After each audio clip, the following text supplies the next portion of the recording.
Well, good evening, everybody, and welcome to Charlton Live, sponsored by PSF Steel Limited. My name is Louis Mendes. Hope you guys are all well on your Wednesday evening for this week's big match preview. Getting ready to gear up for Good Friday's home game with Northampton Town at the Valley. Joining me to do that, first up, top right, a vision I had in my nightmares last night, actually, is Mark Newbury wearing bunny ears, but here he is. How you doing, Mark? I'm good, mate. I wore rabbit ears because from a distance it looks like hair. Yeah, well, two of them. Yeah, very good. And good to see. I'm very concerned. Also, bottom left of the screen is Mr. Benji Cloak. How you doing, Ben? Good evening, mate. Coming in. This shirt I've got on. First player you think of? Jan Kermigan. For me, always wrong answer. It's Leon Colt, but that's interesting because you asked me who I thought of. So yeah, that's.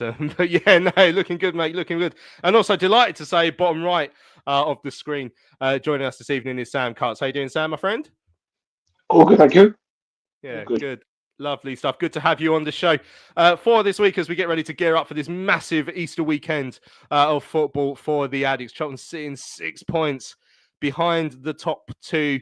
Northampton at home on Friday. We go to Wycombe, who sit in third on Monday. I think we'll know a lot more about our hopes for a top two finish by the end of these next 4 days. Really exciting. So we're going to look ahead to those games. We're going to hear from the Addicts boss, Nathan Jones. We're going to talk about the fact that Nathan is up for one of the nominees for Manager of the Year for League One. Then, as I promised on a Sunday show, we're going to do our own little Player of the Year discussion. Might throw another couple of categories in there if we have time as well. Maybe most improved player, best signing, that sort of thing. So everyone have a think about that. And then we will hear about the Cobblers from a Northampton point of view. Charles from the It's All Cobblers to Me pod sat down for a chat with me last night. We'll hear from him later on in the show as well. Good evening to everybody who joins us live in the chat as well. Robert, first one in there, saying looking forward to Friday's game. Think we should play our strongest team available. Yeah, Mickey's in there. Joseph, Gary's in there. Paul, a couple of Pauls. Dudley, Paul Davenport. Delight to see Sam as well. James is in there. Isaac asking if it's Halloween again. Oh, and Adam Biggs from the Upbeats joins us. I want Charlton to reach the playoffs and go to promotion. And go to Wembley. That's from Adam Biggs. Good to hear from you, Adam. Yeah, so let us know your thoughts ahead of Friday's game. Let us know how much money you would pay for Mark to take those bunny ears off before we get any further into the show. Right, before we look ahead to the Northampton game ourselves, and let's hear from the Addicts boss, Nathan Jones. Starts with the all-important team news ahead of Friday's game against Northampton.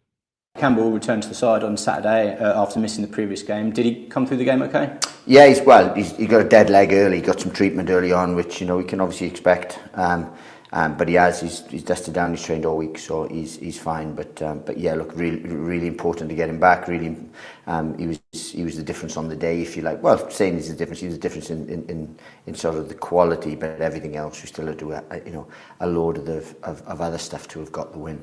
Any fresh injury concerns from Saturday at all? No, not really. Look, we've got some bumps and bruises, which you'd expect after a League One game, and especially this stage of the season with the pitches like they are.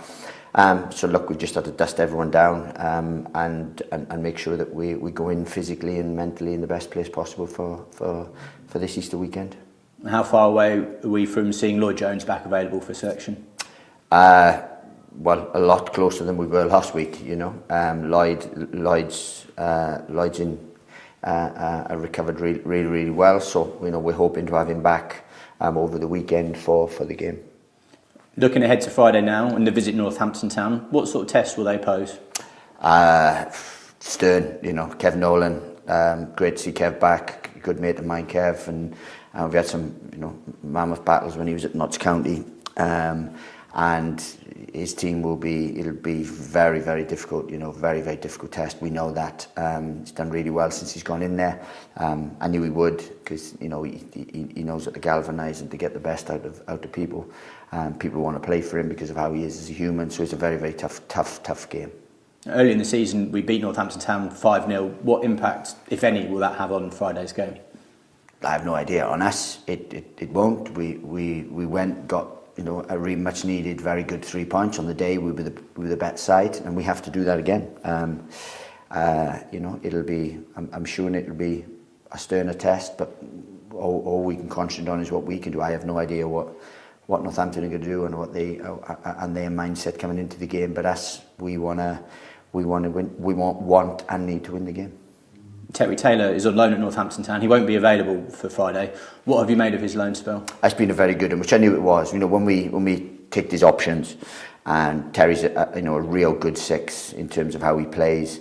I knew how Kev plays and how he would, and I knew Kev would get the best out of him. So for me, when he was asked, I didn't push him in that way. I advised him that I felt that was going to be a good one with certain other players that they had there. I felt it was going to be productive, and it's been productive. And I knew Terry would do well there because he's a great lad. He's a very good footballer, and he's done very well for them. It's looking like Friday's attendance will be the highest at the Valley for an Easter game since 2009. What impact does that increased support at the Valley have on the players? Well, we hope it's a real positive one. We hope we can then marry that up with a performance that gives them something to be really vocal about, and with that amount and with the energy that they are providing at the minute, then we hope you can be a catalyst for a real good result. There we go. That's Nathan Jones looking ahead to Good Friday's game with Northampton Town at the Valley, Mark. I mean, it's a huge weekend. I don't think we can get away from that. It often is this stage of the season. The Easter weekend, you play twice in the space of 4 days. It can often be quite decisive, and I think we'll have a real clear indication of whether we're going to be in that top two battle for the end of the season after this weekend. So it's so important that we just do our bit, starting with this game against the Cobblers at the Valley on Friday. Yeah, and it's one of those ones. Sometimes I say, you don't mind a bitty game. I'd like a comfortable one. I'd like us to be, leading easily by half time. Anyone who's feeling a slight knock can get taken off. I don't think he's going to bring Lloyd Jones in on Friday. I think his plan is to keep him for the Monday game. And then, Northampton, they're not safe, but there's still a gap between them and the bottom. But I think they'll miss not having Taylor in midfield, because apparently by all reports he's done well for them. A couple of assists and a goal, and kept them ticking over. I've been reading that they like a high intense press game and stuff, which suits us to a point, because our counter-attacking is, phenomenal when we can get the space. So, I don't think it'll be a changed team at all from last week. And I think, let's say, if it's an easier one, I'd slightly more relaxed. I don't want it to be one of those horrible, nasty ones, because I think that could drain us a bit for Wickham, and we're going to need, 100% energy for that.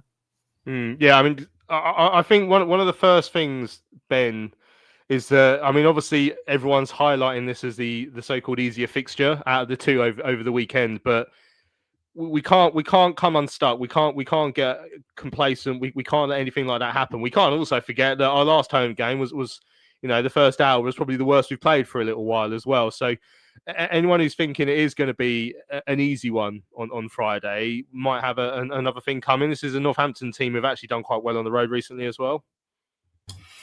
Yeah, I was thinking about the crowd reaction and how the crowd are going to react to the game over the course of the week, to be honest, because I think the Lincoln game, I think a few fans were getting on the players' backs a little bit. Obviously, we were missing Tyrese and obviously Lloyd as well during that game. And I'm just one of those fans that I didn't expect to be where we were. And obviously, most fans didn't expect where we were since December, of course. And now you look at it, and we are in such an incredible position that we can guarantee that playoff position this weekend.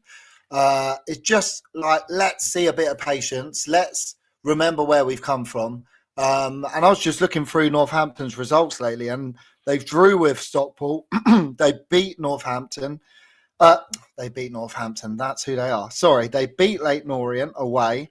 They drew with Birmingham. And recently, obviously, the last game they played, they drew with Reading, and they had 10 men. So we look at those results. They are a hard side to beat. As Nathan just said in his interview, Kevin Nolan's come in and done a really good job there. There's a new manager coming in. He's galvanised them, taken out the relegation zone. They're a side that's come up from last season. So they are having a good season, if you like. to be able to stay up in this league in their first season back is great for them. So, yeah, look, I know Nathan says here we're coming up against a well-drilled side, hard to beat, etc. But it'll be similar to Cambridge. They'll be fighting because they're only 5 points above the drop zone. As Mark alluded to, if we could get an early lead, that would be great, like we did against Huddersfield, settle the nerves a little bit. But let's just remember, let's try and not focus on other results and enjoy this Charlton side, because let's face it, we haven't enjoyed a Charlton side doing this well for years. So I'm looking forward to it. As was said in the interview, a big crowd coming down for Friday's game. It's Easter weekend and everything like that. So looking forward to it. But yeah, look, it's going to be hard because we're not playing a team on the beach that are setting up to just frustrate us. We're setting up a team that, look, they'll come try and get a point or something from the game because they need it. But ultimately, we know the quality in this side, and we've seen it against Cambridge. So, yeah, there's positives from that. And obviously, hopefully, we'll carry on our great home record as well. Yeah, and I mean, you talk about Northampton's record recently as well. That 4-0 away win at Peterborough, which was a local derby for them as well, which shouldn't be forgotten. I mean, it's their second season up, but they're a side that has expectations of finishing probably mid-table in League One or lower. I mean, we'll find out more when I speak to Charles later on in the show. Sam, I was going to ask you about so the first comment that came in from Robert was about playing our strongest team available. Dudley saying, I agree with Rob, but I have a feeling that Nathan will leave Lloyd Jones out, see how results go, and then put him back in for the Wickham game if he feels we still have a chance of second place. And that is probably one of the biggest questions that Nathan has to think about between now and the end of the regular season is at what point do we push? And particularly I'm thinking about Lloyd Jones because clearly he's one we have to manage. If there's any risk to be taken, do you take it because, well, if we have our best team out, we might win all of our games and nick second? Or do you have to be sensible and think, look, even if we won all of our games, we still might not get second, so we got to save him for the playoffs? Which way do you see it? I think you have to. I think how close this league is right now is 6 points, and 6 points is basically absolutely nothing, especially in this league right now. If we can go gung ho against Northampton, pick up those 3 points, I would. If Lloyd's feeling up to it, I'll put Lloyd on the bench because I think, and then bring him on with the last 5-10 minutes of play just to get minutes in and just get those legs going again. Because if you play him against Wickham, and without those minutes in the legs, I don't think he's going to struggle.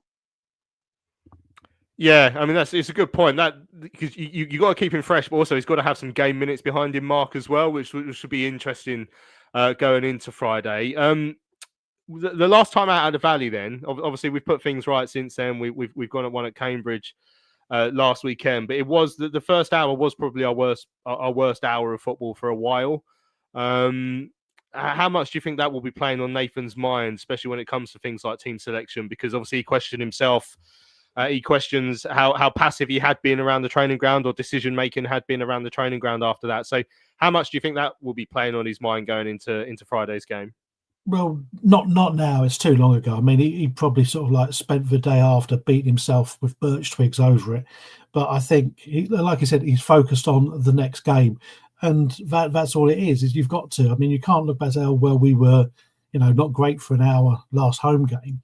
They know crowd's going to be up for it, making a lot of noise, and they thrive with that. And I think it's funny because the way the players have been saying they all love the TC song, and you imagine 20-odd thousand there, maybe. I'm not sure about the numbers of tickets we've sold, but maybe 20-odd thousand learning that song, singing that song is really going to create the atmosphere we need. So I don't think the last home game is particularly relevant to this one.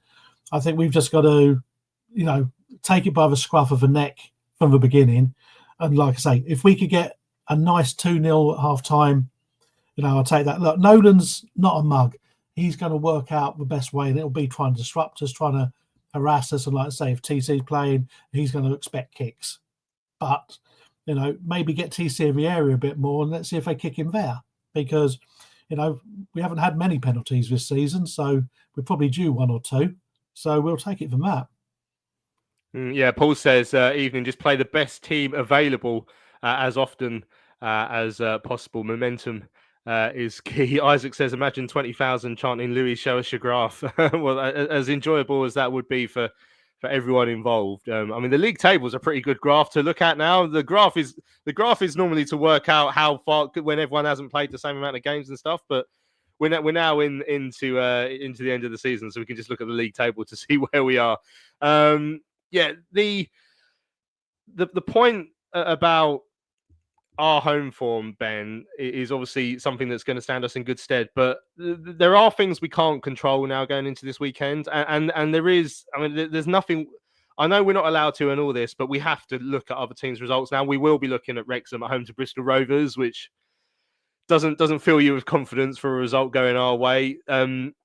Stockport going to Peterborough is probably a bit better for us. Wickham going to Bolton is probably a bit better for us. I mean, is that stage in the season now where we have to rely on other teams dropping points? Unfortunately, so we're gonna have to look at these fixtures. I mean, I can't see Wrexham slipping up against Bristol Rovers, but the other two, you think there must be a possibility there that something could go in our favour?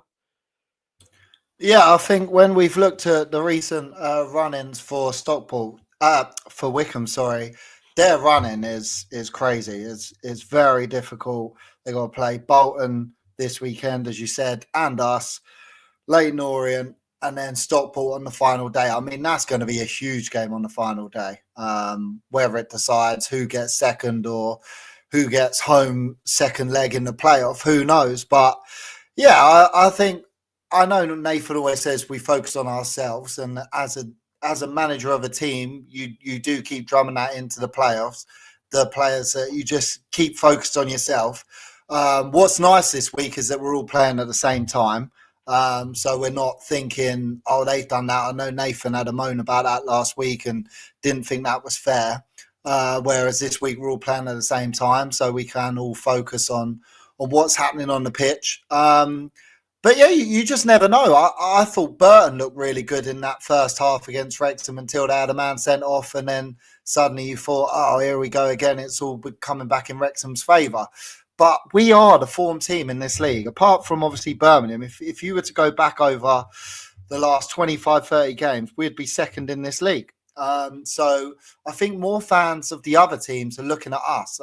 I mean, we said on the last show, probably Stockport is the team we fear in this league at the moment to play in the playoffs, because they just gave us a really good game at their ground and barely gave us any chances of goal. So we look at that and think, as long as we finish above them, they'll have to come to the Valley in the second leg, and that's where we want it. So yeah, ultimately, I know Nathan is a bit like repeating himself all the time, but just focus on ourselves, which we've done. And I was talking to a Leyton Orient fan in the week and just saying their run earlier on in the season, which was incredible, we went under the radar a little bit because they kept winning and winning and winning. And I think we're a little bit under the radar still now because everyone's looking at Stockport and their incredible run.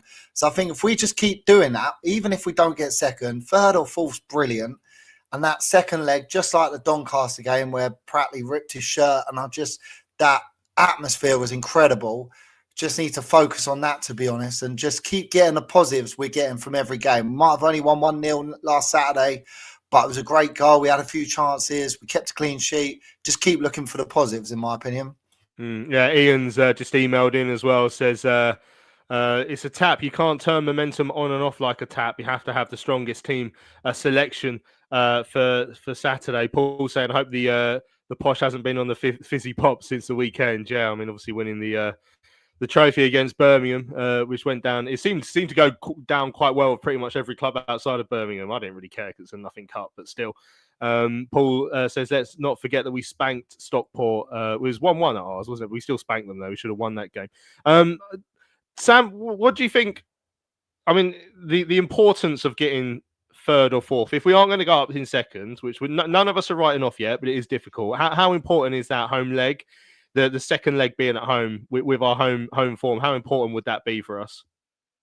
I think it's going to be absolutely massive. I think looking back at recent history as well, it's worked in our favour. I mean, you can't. It's weird, which is really weird. That our last two playoff games are both our home leg was on the second leg up was at home, and we both controlled it and dominated it. So I just think that's going to play a major factor. If we can get that second leg at home, I think it game on. Lovely stuff. Right, we will look ahead more to the game with Northampton Town at the Valley later on in the show. But there's been some good news elsewhere this week. The Addicts boss Nathan Jones has been among the nominees for the League One Manager of the Year. Also nominated, you got Phil Parkinson, former Charlton boss over at Wrexham. You got Chris Davies at Birmingham, and you got Richie Wellens at Leighton Orient. Let's have a listen to what Nathan Jones makes of the fact that he is amongst the nominees for that award this year. Nominated for League One Manager of the Year. How did you feel when you heard that news? Very, very proud. It's always, you can play down these moments and say, well, it's a team thing, but, and everything, which it is, but I'm very, very proud, to be nominated in that category. I've been very fortunate enough to win it before in the Championship. And it's just a recognition for a wide range of work, not just that I do, but that other people do. But other people, do real good work at the football club so that I can look quite good. So that's why we bring them into the club. But I'm very, very proud. And the big thing for me is to be nominated at such an early stage. Last year we came in and we had to we had to stop the bleeding, if you like. And then this year we've been able to implement stuff that we want to. So to be competing against people that have been at clubs a lot longer, it shows that we're in a good place. And I'm very proud of that, because that's a body of work. It's not just mine, There you go, Nathan, speaking about his nomination for that award earlier on today. Mark, we'll talk about the other people nominated in a minute, but just on the job that Nathan's done over the course of the season. And again, if you go back to December, I don't think many people would have seen this coming. The same way with our the way we've obviously got ourselves back into the playoff picture and also just about the top two picture as well. But it's been a remarkable turnaround. But over the course of the year and a bit he's been here, I guess you can't deny that he's done a very, very good job. Oh no, no one can deny that. I think you look at where we were, and he knew what he had to do in the summer, and they've made good signings in certain areas. It did take us a while to click after the first couple of games, and we went through that run where we just looked lost and looked rudderless, and we had the Crawley game and the Orient game in the Cup, and it just looked so terrible. And he's had faith in himself, he's had faith in his coaches, and he's turned it around, and he's, like Benji said, now you're enjoying it. And it's to say that you're enjoying it is, for a Charlton fan in the last couple of years, is amazing. It's funny, because there've been good games, there've been terrible games, but the consistency we've shown, and he's got into them and drilled in, everyone knows what they're doing, and he's leading it from the front. And he's, anyone who he thinks isn't pulling their weight, you're not seeing them. And it was a case of he was waxing about Terry Taylor, but obviously Taylor plus in his plans. He's done well at Northampton, so it was boom. You can go out, because I don't think you're showing me enough to be here. And now he's so focused on making sure the squad know it's a squad game, and how important the bench is, and the people who can come on, the game changers, and see it out. And that's testament to the man management as well, and tactical nous. And you can see in his celebrations, it's almost like an adrenaline release at the end when he goes over to the fans and he's pumping his chest and he's shaking his fist, and you think it's not histrionic. So that's actually pure emotion coming out of him.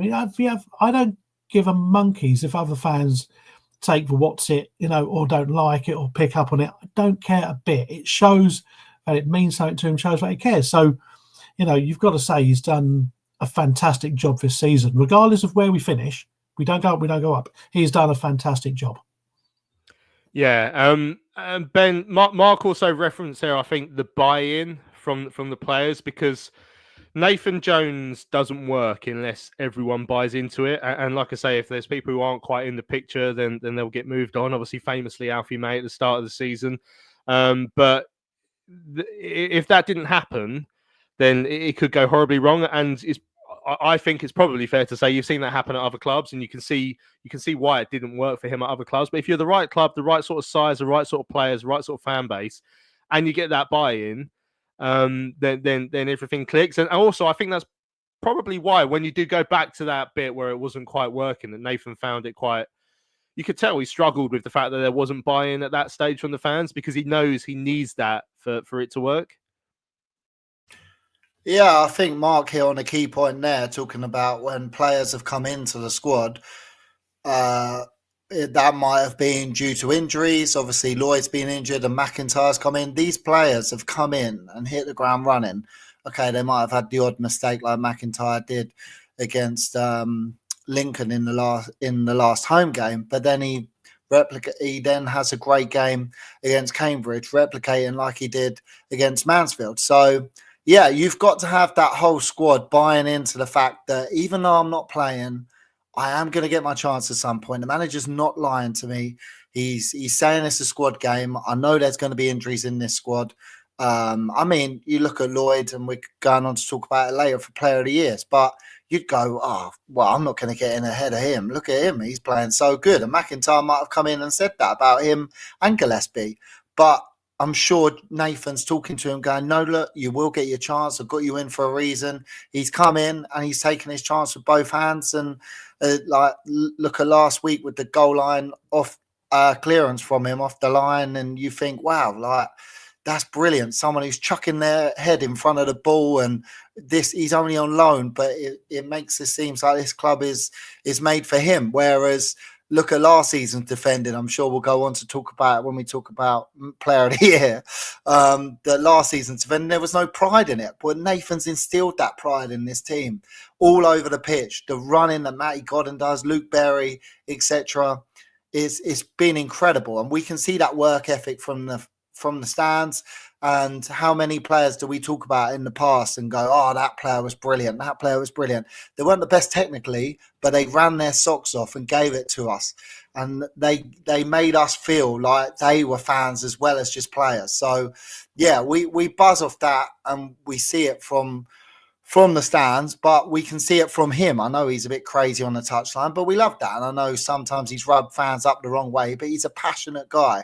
And as Mark said, even if we didn't make the playoffs this season, the turnaround from that turgid season last season of conceding late winners to the other side, and there was no character, there was no belief, no pride in the shirt, he's turned it right round. So, and even from December time onwards, as I said earlier, just incredible turnaround. So, yeah, fully deserving being nominated for it.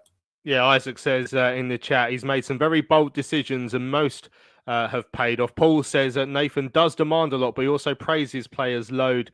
Good man management. We don't see all of that day to day, I guess. Yeah, which is fair. Paul says Jones has overcome and convinced a scarred and understandably cynical fan base. And Cameron says the buy-in that he's managed to get from loan players that he was on record several times saying he didn't really want. Also shows, yeah, he did speak quite a bit about not being a massive fan of loan players, but he's got McIntyre in to do a job. He's got Gilbert in, who's done a job, not featured as much recently when you think about it. But yeah, so the other nominees, Sam. So I'm looking at Parky at Wrexham. So everyone knows about Wrexham. I think to look, they've got loads of money and all that. It goes without saying, but to give him his due, like Parky has had to manage that situation, and same with Davies at Brum. You know, it's not as easy as just throwing money at it. You still have to manage that squad and manage that situation. But I would suggest it's a little bit easier than managing, for example, Leyton Orient. Richie Wellens has done a phenomenal job at Leyton Orient. And whether they make the playoffs or not this year, I think they've had a really good season, and I think they play some good stuff. And if you look at some of the players he's got at his disposal, are former players who arguably, as individuals, wouldn't have been, the sort of players you'd put in sides pushing for playoffs. But, he's made them into a unit. He's done a very good job. But, I mean, where does that compare to the job that Nathan Jones has done? Because, I mean, Nathan Jones has got us into the playoffs. That's effectively sealed now. And I'll look very stupid if we're not. But if we win Friday, it's definite. I reckon it's 99% already. But also, he's done that, as Paul mentioned, he's done it with at a club that's been in decline or stagnating for a long time, and he's turned it around relatively quickly. So, of those 4 candidates, I mean, we don't have to be biased, but is Nathan the clear winner? In retrospect, in my own personal opinion, yes, 100%, because you've got to take it where, if you look at back where the leagues at the end of last season, we were bang nearly in relegation ourselves. I think we finished, 14th. I think we finished, didn't we, Louis? 16th, yeah. No, 16th, sorry. But that far down, I think on our worst record I think we've ever had in our history in League One. And then for us to then come in with the summer and then sort of have a hit and miss start the season, and then from December onwards has been on this unbelievable trajectory of where we are now, sitting happily in 5th and then looking 6 points off second. You've got to give it to, and he's got to be there at least running up second if you're not going to give it to him. And on the Orient thing, I think it still hurts at Darren Buckley. We sold Darren Buckley and kept Ben Watson. Yeah, that's a sore one still for a lot of people. I mean, Cameron, yeah, fair point. Says can't believe that Dave Challoner at Stockport wasn't shortlisted. And Isaacs, I think, made a really good point here. I'd give it to Neil Harris for calling Millwall fans fickos. Yeah, I mean that's he knows the club inside out, doesn't he? And he's a Millwall man. He knows it. Alan says that Nathan Jones has been the best version of himself. Right, we're going to have a quick break. When we come back, we're going to discuss our nominees for Charlton's Player of the Year. PSF Steel Limited is a trade supplier of steel fabrication and erection services to the new build, construction and refurbishment market in southern England. With their unrivaled depth of experience, they excel at providing their customers with high quality and cost-effective steel fabrication solutions. Their customers include national and regional house builders, such as Barratt Homes, Bellway Homes, the Vistry Group and Taylor Wimpey. They pride themselves on their service-based ethos and commitment to customer service excellence, which includes full technical backup and on-site services and support. If you would like more information, go to www.psfsteel.co.uk. That's www.psfsteel.co.uk. Hello fellow addicts, I'm so excited to tell you all about our micropub, the River Ale House. The River Ale House is based in East Greenwich. It has 6 Pub of the Year awards, an ever-changing selection of amazing beer. It's owned by Charlton fans, walkable to the ground in just 20 minutes with buses that go direct to the Valley too. If your matchday routine includes a drink with your friends, you must join your fellow addicts in the river. See you soon. Right, welcome back to Charlton Live. This is the big match preview, massive Easter weekend of football ahead for the Addicts, starting with Northampton Town at home on Good Friday. We've been looking ahead to that game. We'll look ahead to it more later on in the show. But today, I also want to have a good chat about the Player of the Year. We're coming to that stage of the season. The nominations, I think voting's open now, wherever you vote to do that. So lots of you will be making this decision already. So what we're going to do is we're going to go around the group. We're going to have a quick chat about who each of our guys here think should be Player of the Year. Any other honourable mentions as well. We want to know what you guys in the chat make of it as well. I mean, Isaac's in there first, and it's got to be between Danny Hilton and the Gas Man for him. But yeah, let us know who you think. It'd be interesting to see if there's any others that we don't mention as well that might be a shout. But I'll go to Mark first because he's chewing. So that is just try and catch him out. He's got a cornetto. Okay.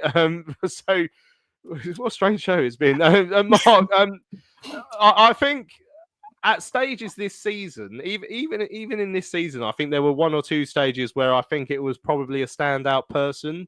But as the season's progressed, I think that's become a little bit more open. What it isn't is last year, where Alfie May won it with about 80% of the vote. And obviously the year before, Dobbo won it with quite a high percentage as well. That's not going to be the case this year. I think there's going to be a bigger spread. Mark, I mean, put you on the spot. Who would be your Player of the Year?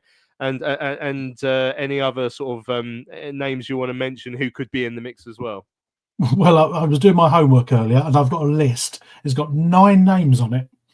The top 4, I think, is going to be the 1, 2, 3 in any order. The next 4 would be possibly could get into one of the lower positions, and then you've got an outside chance. So this isn't the order I've put them in. It's just so Jones, Godden, Campbell, and Coventry as the 4 I think are going to get the most votes. So you could pick your 3 out of that.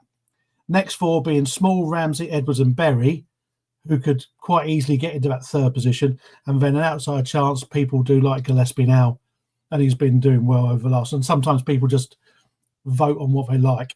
I've already voted. Now, the guy I voted for isn't going to win. I voted for Josh Edwards because I just think he's really impressed me coming in the season. After getting that hit on the first game, be out injured and come back and be so consistent. And you look for that defence, and we are way better for him. I think it's a toss-up between Jones, Godden, and Campbell. With Coventry gets a lot on the socials. People do like Coventry as well. I think it comes down between Campbell. People are going to vote between Campbell and Jones, which is not really fair on Godden, who's had a terrific season. Almost 20 goals. But we know what a great side, from being a good side to a great side we can be with Jones in the midfield, and he scored some crucial goals for us this season. So, but like I say, that's 9 names. Last year we had 1 name on the list. I forget, was it who got the same, came 3rd place? Was it Thomas? I was just gonna say, this would be a good point to remind everyone that last season Terrell Thomas came 3rd. At which point I was thinking of shutting of the votes. I was thinking of shutting down the entire podcast at that point, because I was like, what on earth have our fan base done? But just about made it through that disastrous decision. It's great to see so many names in the mix. I'm looking at the chat. There are so many different people being mentioned. I'm still laughing at Isaac's one about Millwall Ficos. But Gary says I know all about Tyrese Campbell, but for me it could be Ramsey.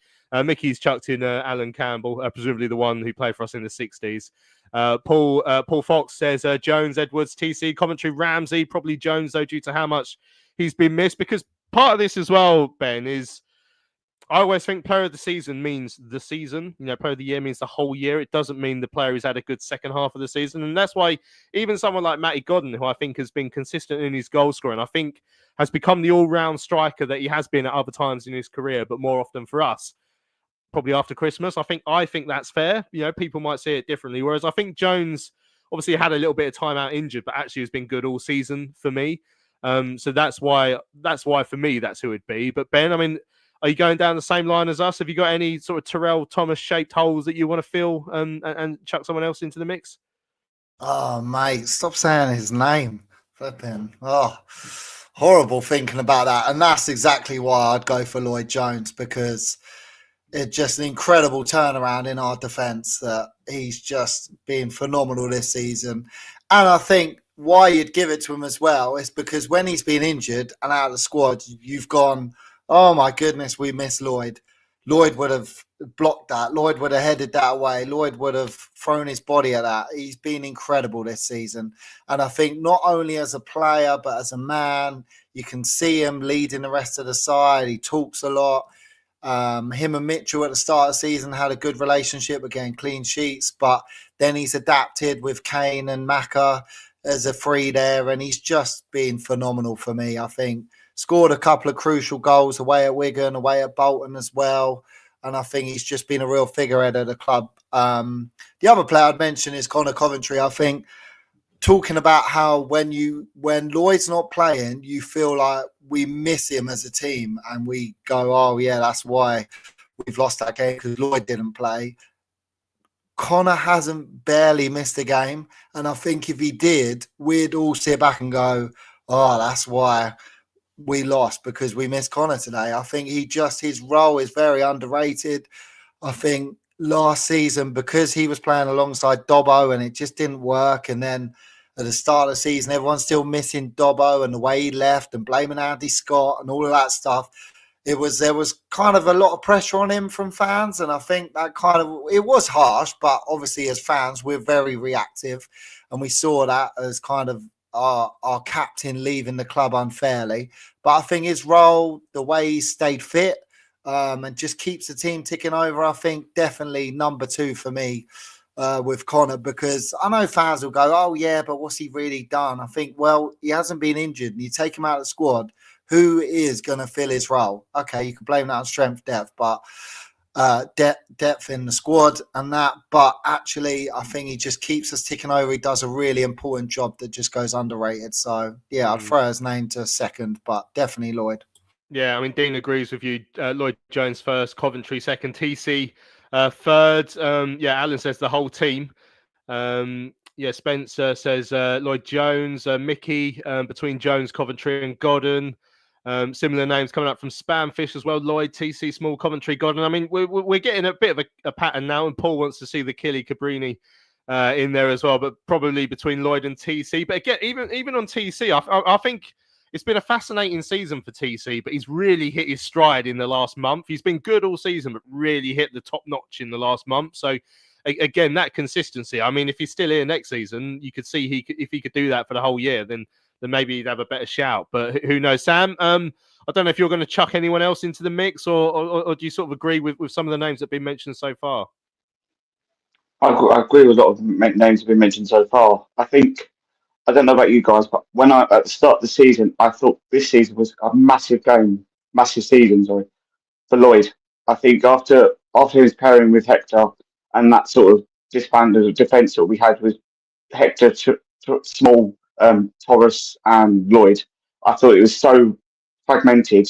So at the start of the season, I said to everyone at the ground, I think this is a massive season for Lloyd, and he really has stepped up and taken the ball and gone with it, and taking the ball and run with it, and he's unreal. And it's crazy to think that now we're talking about him being Player of the Year, and he fully deserved it, hands down. And then for Gillespie to come in now as being sort of an undercard, wildcard favourite, I think he also deserves it, because at the start of the season he looked like Bambi on ice, and then when Mitchell got injured and Gillespie come in, we were like, oh my gosh, we're going to be struggling to keep balls out the back of the net now. And now Mitchell can't get in, which is just crazy to think that with now 6 months down the line, he's our second name on the team sheet, Gillespie. Yeah, and I mean that brings us on quite nicely then to that second category I mentioned. I don't think we'll have time to do best signing, but most improved player this year, Mark. I mean, I think Gillespie must be right up there for that award. Someone who, I think at stages last season had the odd mistake in him, even at stages this season. But he's looked really comfortable over the last few weeks. He has popped up with some important goals. I mean, TC could be a name in there. I think even actually Thierry Small. I mean, there's someone chucked Thierry in the chat as well. With someone who actually, if you remember at the start of the season, last season we were excited by him, but need a bit more end product. At the start of this season, he wasn't really getting in the side ahead of Josh Edwards, left-sided player. But ever since he's come in and played on the opposite side, or on the right-hand side, he's actually balanced us up really well. Isaac said honourable mention for Small since he came in. He really changed us with width we were crying out for. He's had quite a couple of weeks, though, to be fair. But yeah, most improved. Anyone else, or you want to go along the lines that I've sort of mentioned there? No, I'd probably agree with you, mate. I think those three, I mean, Campbell's has probably been the most gradual improvement, because the other two have almost sort of come in and then really shot up. Obviously, the fact that Gillespie now turned into like Roberto Carlos, anything within 40 yards, he's picking the ball up and saying, I'm having it, which I quite like. Takes us back to the El Kakuri days of a centre-half who could score a free kick. TC, yeah. I mean, TC had a really good pre-season. It did surprise us that he started off as a striker, because we always thought, on the wing. And I still think he's better off doing that kind of like left wing coming in than actual being the main man. And Small again, I think it was a revelation putting him on that side and letting him take on people. His crossing has improved. He was hitting it with way too much, but then he's now got sort of like Ramsey came back fit, and it really released them. So it's a combination on that side. I think if you push me for most improved, I'd probably say Macca. Yeah, and a lot of people in the chat agreeing with that. Paul says Gillespie probably number one for most improved, but Connor Coventry really came on from last season. He was never bad, but this year he's really solidified his place. Yeah, Paul says Coventry stepped it up since last year. Small for most improved as Spamfish, saying learning a whole new position. I think TC most improved. I think that's not a bad shout, to be fair, from Dean. And this is one we haven't had yet. But Ashley made our Brewer most improved. I think think he's done all right this season. Yeah, I don't think that's unfair. I think he's done quite well when obviously fit this year. Yeah, Maka for Gary as well, and Isaac. Yeah, lots of most improved shouts in there. And to be fair, I know this is slightly sarcastic from Isaac. He said "hitman robbed," but to be fair, considering what I was expecting from Danny Hilton, he's done all right. He scored a goal, didn't he? Like he's proved a nuisance at times. But there we go. Right. We don't have time to do best signing, but you guys can all pick that yourself. What we do have time to do is to return our focus to Friday's home game with Northampton Town. I wanted to get a cobbler's point of view. So I sat down with a Northampton fan last night, Charles from the It's All Cobblers to Me pod, and asked him about how the Shoe Army have been getting on this season. We're delighted to say that we're joined by Charles from the It's All Cobblers to Me pod. Charles, thanks for your time this evening. Just looking at the league table going into a busy Easter schedule, 5 points above the drop zone. How have you rated the Cobblers this season? I think, to be fair, we're probably where we expected ourselves to be in and around this sort of place. I think at the start of the season, it was always going to be a difficult league. I'm sure everybody's said that to you this season with the likes of the big spenders on, with Birmingham and Wrexham and Stockport even to an extent coming up from the division below. Usual suspects of yourself in there and, you know, the likes of Bolton as well, all bigger name clubs. So, yeah, I think I always sort of looked at it and went, we'll finish somewhere around about 16th to 20th with 19th. We're 5 points above the drop. There are definitely teams with worse form at the moment than us. I'm not saying I'm not worried. I'm just saying that I'm not massively worried at this moment in time. But if you go and absolutely muller us again, like you did last time, then I might be. Yeah, because you've only won one in your last six, but looking at the fixtures you've got after you play us, you still got Shrewsbury at home, which is probably as an easy as a fixture you can get in League One at the moment. You go to Crawley as well; they're not great, and then you end the season against Wigan. I mean, is there a relative confidence that you should be okay this season? Yeah, I think so. I think we are sort of looking at it in the same way that you are. Once we've got Friday out of the way, Shrewsbury on Easter Monday, on paper sounds like an easier game than this one at the Valley. And then Crawley away, Wigan at home. On paper, that's a much nicer run-in than what the others seem to have. But football isn't played on paper, is it? That's the cliche to get it out of the way. I actually wouldn't be surprised if we only got a draw on Monday against Shrewsbury, but got a win on Friday, and then got a win away at Crawley as well the following Saturday.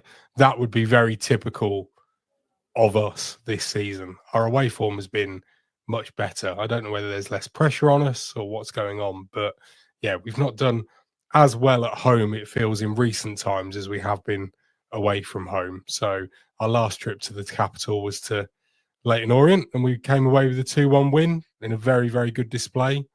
So you never know. So, I mean, you mentioned the game up at Sixfields. It was just before Christmas, wasn't it? I think Ian Sampson was still in caretaker charge there, and we came away with a 5-0 victory. It was very much the result that kick-started our campaign. But I mean, if anyone had asked me to make a prediction on who might be going down this season after that day, I would have said Northampton would be double relegated if they were that bad. You know, they'd probably have to send them into non-league. But what's been the difference since then? Obviously, Kevin Nolan has come in. What's changed since one of the worst displays I've ever seen from a League One side? Yeah, well, you're not far wrong there at all. I'd probably agree with you. It was a dreadful, dreadful display just before Christmas from us. We had massively lost our way. John Brady had resigned after the 2-0 away defeat to Stevenage at the beginning of December. We'd then beaten Peterborough at home in our local derby on a Monday night Sky special. But then after that, Rotherham beat us 3-0 at their place. And then you guys came to Sixfields and absolutely slapped us silly for 5. Kevin Nolan then came in. We did go away to Reading on Boxing Day. I think he'd only been in the job for maybe 24 hours, 48 hours, something like that. We lost 4-1 at the Madstad then. But after that, it was essentially back to basics. Nolan just came in and said, right, you're all suffering from a lack of confidence. So let's just do the basics that you all know that you can do. I'm not bothered about pretty patterns of play at this moment in time. Let's just defend in a solid way. And then whatever happens at the other end of the pitch happens. We got a 1-1 draw against Shrewsbury away from home on the 29th of December. That was a very... I mean, it wasn't the greatest display of football you've ever witnessed from either side that day, but compare it to what we'd done previously against you guys and then Reading, it was a million miles better. He's basically just brought that stability in.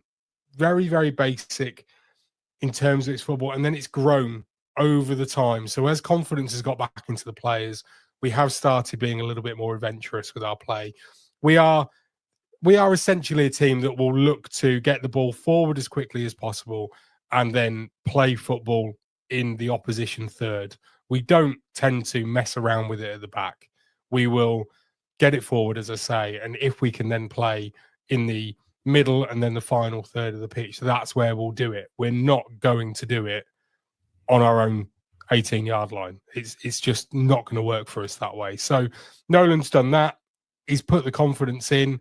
We've had a couple of great signings in January, and Liam Shaw, who's sadly injured, out, I think, an ACL injury, another one. That happened a couple of months ago now. And then Terry Taylor, the other one who you guys will know very, very well. The pair of them came in and basically sorted our midfield out. Our central midfielder had been almost non-existent beforehand all the way through the first half of the season. Those two came in and actually looked like they knew what they were doing. And Terry Taylor, although I think I maybe expected a bit more from him, a bit more flair maybe when he first signed than what he's actually provided. He's been like the quarterback, essentially. He's been running the show without actually making it look like it's the Terry Taylor show or anything like that. Very good player, but at the same time, not very flamboyant. He won't necessarily always go and win man of the match awards. He won't stand out or anything like that, but he keeps us ticking over. So he's going to be a big loss on Friday for obvious reasons that you guys won't want him playing against you. And I mean, essentially, we've just kind of had, that more confidence. Dara Costello came in, striker from Burnley. He's got much more about him up front. He'll run ragged and he'll just keep chasing, something that we didn't really have at the beginning of the season. So we've essentially been given a platform. That's what Nolan's come in and done.